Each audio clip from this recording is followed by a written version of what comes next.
Chapter 3, Section 4. Section 4, Rise and Fall of Chinese Empires. The first Qin emperor unified the Chinese world, though his dynasty was short-lived.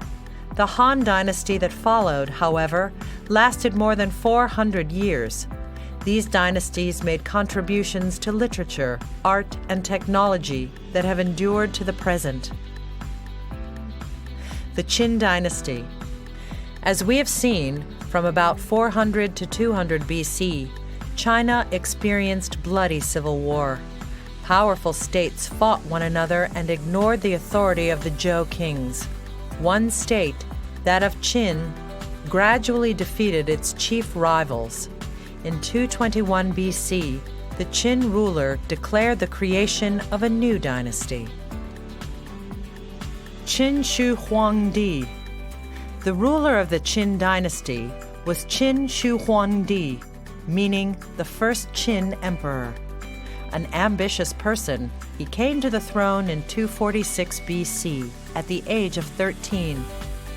In 221 BC, he defeated the last of his rivals and founded a new dynasty with himself as emperor.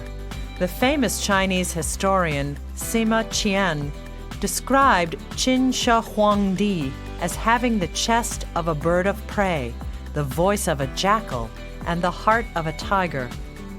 Those were just the qualities Qin Shi Huangdi used to unite China.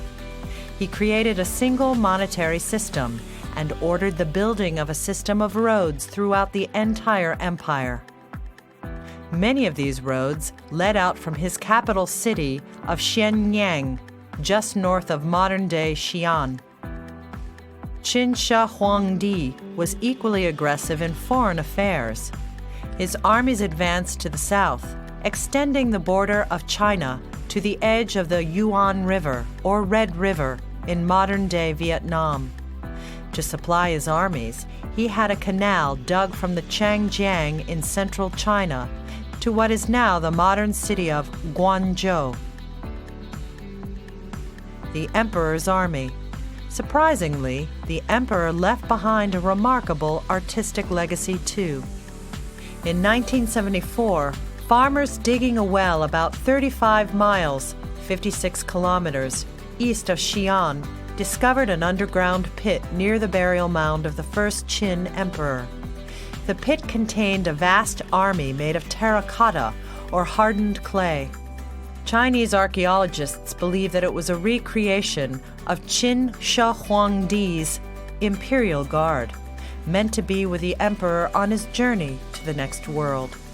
Archaeologists estimate that there are more than 6,000 figures in the first pit alone, along with horses, wooden chariots, and 7,000 bronze weapons. The figures are slightly larger than life-size. They were molded, fired, and painted in brilliant colors, then dressed in uniforms. To achieve individuality in the faces of the soldiers, 10 different head shapes were used, which were finished by hand. Besides preparing for the next world, the Qin emperor was busy keeping out invaders. The Great Wall. The Qin emperor's major foreign concern was in the north. In the vicinity of the Gobi, there resided a nomadic people known to the Chinese as the Xiongnu. They were organized loosely into tribes and moved with the seasons from one pasture to another. Mounted on their horses, the Xiongnu ranged far and wide in search of pasture for their flocks of cattle, sheep, or goats. The Xiongnu had mastered the art of fighting on horseback.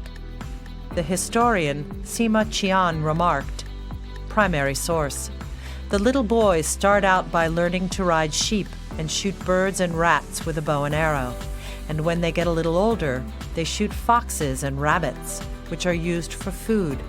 Thus, all the young men are able to use a bow and act as armed cavalry in time of war. Sima Qian. When the Xiongnu challenged Chinese communities near the northern frontier, a number of states constructed walls to keep the nomads out. Qin Shi Huangdi's answer to the problem was to strengthen the existing system of walls and link them together to create the Wall of 10,000 Li. A li is about a third of a mile, or half a kilometer. Today we know Qin Shi Huangdi's project as the Great Wall of China. However, the wall that we know from films and photographs was not built until 1,500 years later. Some of the walls built by Shi Huangdi do remain, but most of them were built of loose stone, sand, or piled rubble and disappeared long ago. This is not to say, of course, that the wall was not a massive project. It required the efforts of thousands of laborers. Many of them died while working there and, according to legend, are now buried within the wall. With his wall, the first Qin emperor had some success in fighting off the nomads, but the victory was only temporary. Over the next 2,000 years, China's northern frontier became one of the great areas of conflict in Asia. Political changes. The Qin Dynasty dramatically changed Chinese politics. Legalism was adopted as the regime's, the government in power, official ideology. Books presenting ideas opposed to the official views were publicly burned. Those who opposed the policies of the new regime were punished or executed. The Qin Dynasty made a number of important administrative and political changes, which served as models for future dynasties. Unlike the Zhou Dynasty, the Qin Dynasty ruled a highly centralized state. The central bureaucracy was divided into three parts: the civil division, the military division, and the censorate. The censorate had inspectors who checked on government officials to make sure they were doing their jobs. This became standard for future Chinese dynasties. Below the central government were two levels of administration: provinces and counties. Unlike under the Zhou, these officials did not inherit their positions, but were appointed and dismissed by the emperor. The censors also watched over these officials, and those found guilty of wrongdoing were executed. Qin Shi Huangdi also reduced the powers of the landed aristocrats by dividing their estates among the peasants, who were now taxed directly by the state. In doing so, he eliminated possible rivals and gained tax revenues for the central government. Fall of the Qin Dynasty. By ruthlessly controlling the empire, Qin Shi Huangdi hoped to establish a rule that would be enjoyed by his sons for 10,000 generations. In fact, Shi Huangdi was to be his dynasty's only ruler. Landed aristocrats and Confucian intellectuals, as well as the common people, groaned under the censorship of speech, harsh taxes, and forced labor projects instituted by the ruler. Sima Qian said of Qin Shi Huangdi, primary source, "He killed men as though he thought he could never finish. He punished men as though he were afraid he would never get around to them all, and the whole world revolted against him." Sima Qian. The emperor died in 210 BC, and his dynasty was overthrown 4 years later. The fall of the Qin Dynasty was followed by a period of civil war, but it did not last long. A new dynasty soon arose. The Han Dynasty. One of the greatest dynasties in Chinese history, the Han, emerged in 202 BC. The founder of the Han Dynasty, Liu Bang, was of peasant origin but became known by his title of Han Gaozu, exalted Emperor of Han. Under his strong rule, the Han quickly established control over the empire. Political and social structures.